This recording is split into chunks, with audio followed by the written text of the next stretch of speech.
شروع کرتی ہوں اللہ کے نام سے جو بڑا مہربان نہایت رحم کرنے والا ہے۔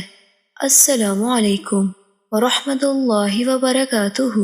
حضرت ابان بن عثمان رضی اللہ تعالیٰ عنہ بیان کرتے ہیں کہ میں نے عثمان بن عفان رضی اللہ تعالیٰ عنہ کو یہ فرماتے ہوئے سنا کہ رسول اللہ صلی اللہ علیہ وآلہ وسلم نے فرمایا، ایسا کوئی شخص نہیں ہے جو ہر روز صبح و شام کو بسم اللہ الذی لا یضر مع اسمہ شیء فی الارض ولا فی السماء وہو السمیع العلیم۔ ترجمہ، میں اس اللہ کے نام کے ذریعہ سے پناہ مانگتا ہوں جس کے نام کی برکت سے زمین و آسمان کی کوئی چیز نقصان نہیں پہنچا سکتی اور وہ سننے والا جاننے والا ہے۔ 3 بار پڑھے اور اسے کوئی چیز نقصان پہنچا دے۔ ابان کو ایک جانب فالج کا اثر تھا۔ حدیث سن کر حدیث سننے والا شخص ان کی طرف دیکھنے لگا۔ ابان نے ان سے کہا، میاں کیا دیکھ رہے ہو؟ حدیث بالکل ویسے ہی ہے جیسی میں نے تم سے بیان کی ہے، لیکن بات یہ ہے کہ جس دن مجھ پر فالج کا اثر ہوا